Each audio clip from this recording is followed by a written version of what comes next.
জীবনে খুব ভালোভাবে বেঁচে থাকতে গেলে অনেক কিছুর প্রয়োজন হয়। টাকা পয়সার তো অবশ্যই দরকার হয়, তবে টাকা পয়সা যাদের স্বল্প পরিমাণে আছে, বেঁচে থাকার কিংবা ভালো থাকার ইচ্ছে তো তাদেরও থাকে, তাই না? আসলে সংসার জীবনে আমাদের যার যেরকম আয় কিংবা ব্যয়, সেই বুঝে যদি আমরা আমাদের চাহিদাটাকে নিয়ন্ত্রণ করতে পারি, তাহলে আমাদের জীবনটা অনেক সহজ হয়ে যায়। যদি আমরা সংসার জীবনে প্রাচুর্যতা দেখে হিংসে করি, তখন কিন্তু শুধুমাত্র আমাদের ক্ষতি আমরা নিজেরাই ডেকে আনি। যাই হোক, অনেক গল্প অনেক কথা হবে তোমাদের সঙ্গে। তার আগে চলো নিজের পরিচয়টা দিয়ে নিই। নমস্কার, কেমন আছো সবাই? আশা করছি সবাই ভালো আছো, আর আমরাও বেশ ভালো আছি। আমি রিমি। আজকে আমার আরও একটি নতুন ব্লগে তোমাদের সবাইকে অনেক অনেক স্বাগত জানাই। ঘড়ির কাঁটায় এখন বাজছে 7:45 মতো, আর আজকে এখন থেকেই তোমাদেরকে সঙ্গে নিয়ে ব্লগটি শুরু করলাম। উঠেছি হচ্ছে 7:15। ও ঘরে আমার বর আমার ছেলে এখনও পর্যন্ত ঘুমোচ্ছে, তাই বাসি ঘরটা কিন্তু আজ এখনও পর্যন্ত ঝাড় দেওয়া হয়নি। আসলে ওদেরকে আমি ডিস্টার্ব করতে চাইছি না, আবার যদি ছেলেও উঠে পড়ে তাহলে দেখা যাবে কি আমার এই সকালবেলার বাসি কাজকর্মও তো এখানে কিছুই নেই। তবু বাসি নাইটিটা চেঞ্জ করা, মুখ ধোয়া, ব্রাশ করা, এগুলো সমস্ত কিছু পিছিয়ে যাবে। তাই সেই মতো আমি কিন্তু আগে বাসি নাইটি চেঞ্জ করে তারপর হাত মুখ ধুয়ে ব্রাশ করে এক কাপ চা করে খেয়েছি। আর এখানে আসলে না আমি একটু তাল বেতাল হয়ে যাই। আসলে এখানকার প্রত্যেকটা জিনিস একটু আলাদা, আর ও বাড়িতে আমার হাতের জিনিস আমার হাতের কাছেই থাকে, আর নাড়াচাড়া করতে করতে আমার অভ্যেসও হয়ে গেছে। আমি জানি যে সাঁড়াশি থেকে শুরু করে ছাঁকনি আমি কোথায় রাখি। তবে এ বাড়িতে যেহেতু মা রাখে, আর এবার আমি অনেক দিন পরই আসছি ছেলে ভর্তি করার পর থেকে, তাই সেই জন্য না একটু জিনিসপত্র খুঁজতে আমার অসুবিধেই হচ্ছে। যাই হোক, গল্প করতে করতে এক কাপ চা কিন্তু খেয়ে নিয়েছি। গতকালকে ভাবছিলাম যে আজকে আমি কি করব। সেই ভাবনা ভাবতেই যে ভাবলাম ছোট্ট এই পাকা ঘরের ভিডিও প্রত্যেক দিন না দিয়ে, তার থেকে তো আমাদের একটা দরমা বেড়ার ঘর আছে, ওই যে মুলিবাসের চাটাই দেখেছ, চাটাই বেড়ার ঘরটা, এটার ভিডিও কিন্তু আমি অনেক তোমাদের সঙ্গে শেয়ার করেছি। তা ভেবেছিলাম যে আজকে এই ঘরটাকেই একটু পরিষ্কার পরিচ্ছন্ন করে দিয়ে যাব, গুছিয়ে দিয়ে যাব, আর সেই ভিডিওটাই কিন্তু তোমাদের সঙ্গে শেয়ার করব।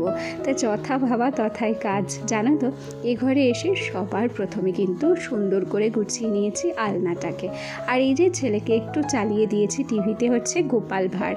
ছেলেটা গোপাল ভাঁড় দেখছে, তাও দেখো সুস্থ নেই, দেখেছো? ও ভীষণ অস্থির, ভীষণ চঞ্চল। জানো তো, আমি মাঝে মাঝে ভীষণ বিরক্ত হয়ে যাই।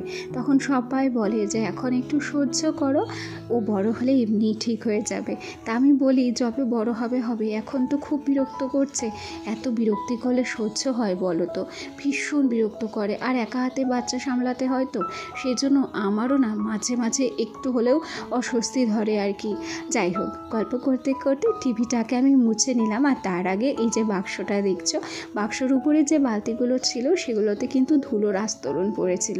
আমি সুন্দর করে ভেজা কাপড়ের সাহায্যে বালতিগুলোকে মুছে দিয়েছি, আর সেই সাথে বাক্সটাকেও মুছে দিয়েছি। গতকাল রাত্রে আমার ছেলে আর আমার বোনের ছেলে দুজন মিলে বাক্সটাকে একটু আঁকিবুকি করেছিল, সেটাকেই সুন্দর করে মুছে নিলাম। আর এখানে টিনের সঙ্গে লাগানো রয়েছে 3টে তক্তা, আর মাঝের তক্তাটাকে আমি একটু ঝেড়ে পরিষ্কার করে নিচ্ছি। দেখো কি পরিমাণ ধুলো জমেছিল। ওই হাত ঝাড়ু ছিল, সেই হাত ঝাড়ুর মাধ্যমেই সমস্তটা আমি কিন্তু ঝেড়ে নিলাম। আর এখানে কয়েকটা ওষুধের কৌটোই থাকে, সেই ওষুধের কৌটোগুলোকে আর 2টো সাবান বাটি, এগুলোকে একটু সাজিয়ে নিলাম মনের মতো করে। সবাই ভাবি যে ঘর সাজানোর জন্য সবসময় দামি দামি জিনিসপত্রের দরকার। কিছু ক্ষেত্রে আমরা ভুল হই, সবসময় যে ঘর সাজানোর জন্য দামি জিনিস লাগবে তাও কিন্তু নয়। এই যে আমাদের এই টিনের ঘরটা কিংবা এই বেড়ার ঘরটাতে তো কোনো দামি জিনিসপত্র নেই, তবে কয়েকটা ওষুধের কৌটো আছে, কয়েকটা সিঁদুরের কৌটো আছে, সাবান বাটির কৌটো আছে। ধরো সেইগুলোকে দিয়েই ঘরটাকে একটু গুছিয়ে রেখেছি বলতে ওই যে অগোছালো জিনিসটাকে একটু গুছিয়ে রাখলেই না ঘর অনেকাংশে দেখতে সুন্দর লাগে, জানো? যাই হোক, গল্প করতে করতে ও ঘরের বিছানাটাকেও কিন্তু ঝেড়ে ঝুড়ে পরিষ্কার করে এসেছি, বালিশগুলো সাজিয়ে এসেছি। আর এখন এলাম হচ্ছে বারান্দায়। এই যে মিটকেসটা দেখছো, মিটকেসটাকেও একটু ভেজা কাপড়ের সাহায্যে বেশ রগড়ে পরিষ্কার করে নিচ্ছি। কেন কি বলো তো, মিটকেসটার উপরে একদম ময়লার আস্তরণ পড়ে গেছে। তা মা বলছিল যে শ্যাম্পু দিয়ে যদি ধুতাম কিংবা শ্যাম্পু জল দিয়ে যদি মুছতাম তাহলে বেশি পরিষ্কার হতো। তা বললাম কি যে মা, এখন তো আমি ভেজা কাপড়ের সাহায্যে মুছে নিয়েছি, তাহলে কালকে আমি শ্যাম্পু শ্যাম্পু দিয়ে মুছে দেবো খন। তা কালকে তো জামাই ষষ্ঠী, যদি সময় পাই তাহলে অবশ্যই আমি এটাকে মুছে দিয়ে যাব। আর কালকের পরের দিনে আমি ও বাড়ি চলে যাব। সোমবারে ছেলের স্কুল খুলছে, তবে সোমবারে ওকে আর স্কুলে পাঠাতে পারবো না, কেন কি সোমবারে এ বাড়ি থেকে যেতে যেতে আমার বিকেল হয়ে যাবে। একেবারে সোনাকে মঙ্গলবার সকাল থেকে স্কুলে পাঠিয়ে দেব। আর ওর বাবারও ছুটি হচ্ছে, শেষ হয়ে যাবে সোমবারে, ও মঙ্গলবারে অফিসে পৌঁছে যাবে। তারপর সেই একার সংসার, একার কাজকর্ম, আবার একঘেয়েমি জীবনযাপন। যাকে ছুটি তো কেটেই গেল, এরপরে আবার পুজোর সময় এসে এ বাড়িতে কয়েকদিন থেকে যাব। তার মাঝে একটু অবশ্যই আসবো, 1-2 দিনের জন্য আর কি, জানো তো। আসলে বাচ্চা কাচ্চাদের স্কুল পড়া এসব শুরু হয়ে গেলে না, মায়েদের আর বাপের বাড়ি থাকা হয় না, তাই না বলো? এই জিনিসটা কিন্তু আমি আগে বুঝতাম না, তবে এখন বেশ ভালো করে বুঝি। আচ্ছা, এবার একটা কমেন্টের উত্তর দিই। গতকালকে নাজনীন দিদিভাই আমাকে কমেন্ট করেছে যে দিদিভাইয়ের প্রত্যেকটা ভিডিওতে কপিরাইট দিচ্ছে, দিদিভাই কি করবে? নাজনীন দিদিভাই, তুমি বাইরের কোনো মিউজিক নিও না। আমার এই 1 বছর আগের ভিডিওতে কিন্তু গতকালকে কপিরাইট দিয়েছে, ওটার মারফত আমি কিন্তু 1 টাকাও আর্নিং করতে পারবো না। সুতরাং তুমি ক্রোম ব্রাউজারে চলে যাও, ক্রোম ব্রাউজারে গিয়ে তুমি ওয়াইটি স্টুডিও ওপেন করো। সেখানে কিন্তু অডিও লাইব্রেরি আছে, যেখানে প্রচুর মিউজিক আছে, সমস্ত মিউজিকই কিন্তু কপিরাইট ফ্রি।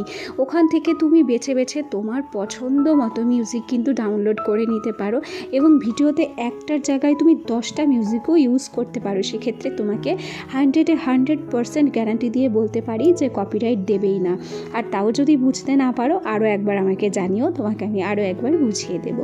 যাই হোক, আজকে শনিবার ছিল, রান্না বান্না হয়েছিল হচ্ছে সমস্ত কিছু নিরামিষ। আজকে লাল শাক থেকে শুরু করে মুগের ডাল, পটল ভাজা, করমচার চাটনি, চাল কুমড়োর ঘন্ট, সমস্ত কিছুই আমার মা রান্না করেছে। মাঝে একটু রাস্তায় গিয়েছিলাম, সেখানে দেখলাম প্রচুর গাড়ি দাঁড়িয়ে রয়েছে। আসলে ওই যে যখন বিদেশে যায় তার আগে দেখবে প্রচুর কোম্পানিগুলো ইন্টারভিউ নেয়। আজকে আমাদের বাড়ির কাছে হচ্ছে ইন্টারভিউ, সেই জন্য না ভীষণ গাড়ির ভিড়, আর বিভিন্ন জায়গা থেকে গাড়ি এসেছে। যাই হোক, চলো, ষষ্ঠী তো চলেই এলো, চলো ষষ্ঠীর জন্য কি কি কেনাকাটি করলাম সেগুলোই একটু তোমাদের সঙ্গে শেয়ার করি।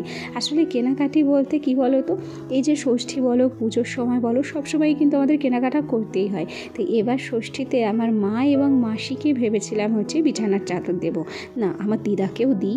সেই জন্য আমি 4টেই হোলি প্রিন্টের বিছানার চাদর কিনেছি। ওদের ডিমান্ড ছিল যে ওরা হোলি প্রিন্টের বিছানার চাদর নেবে। দেখো, পুজো আচ্ছা সবসময় তো শাড়ি দেওয়া হয়, তাই এবার ভাবলাম যে জামাই ষষ্ঠীতে আর শাড়ি দেবো না, প্রত্যেককে একটা করে বিছানার চাদর কিনে দিই। আর এখান থেকে না আমিও একটা বিছানার চাদর নিয়েছি অরেঞ্জ কালারের। খেয়াল করো যে আমি 2টো অরেঞ্জ কালারের বিছানার চাদর নিয়েছি, আর একটা নিয়েছি হচ্ছে চকলেট কালার, আর একটা নিয়েছি মাস্টার্ড ইয়েলো কালার। তা মাস্টার্ড ইয়েলো কালারটা আমার মাসির ছেলে পছন্দ করে নিয়েছে, ওকে আমি মাস্টার্ড ইয়েলো কালারটা দিয়ে দিয়েছি। মাস্টার্ড ইয়েলো কালারটা কিন্তু ভীষণ ভালো লাগছে। আর এই যে অরেঞ্জ কালারের বেডশিটগুলো দেখছো, একটা অরেঞ্জ আমি রেখেছি, আর একটা অরেঞ্জ কালার হচ্ছে মাকে দিয়েছি। আর এই যে চকলেট কালারের যে হলি প্রিন্টের বিছানার চাদরগুলো দেখছো, এই বিছানার চাদরটা কিন্তু আমার দিদাকে আমি দিয়েছি। এই সমস্ত বিছানার চাদরের মধ্যে কোন চাদরের কালারটা তোমাদের ভালো লেগেছে আমাকে কিন্তু কমেন্ট করে জানাতে ভুলো না। তো কাল সামিয়া আমাকে কমেন্ট করেছে যে দিদিভাই তোমার ভিডিও খুব ভালো লাগলো, ভিডিওতে আমার নাম নিও, আমাকে তুমি সামিয়া বলতে পারো। এই তো সামিয়া, তোমার নামটা আমি নিয়েছি। তুমি কেমন আছো পরের ভিডিওতে অবশ্যই কমেন্ট করে জানিও। তাহলে আমার আজকের ভিডিওটি এখানেই শেষ করছি। সবাই ভালো থেকো, সুস্থ থেকো, আবার দেখা হবে। টাটা সবাইকে।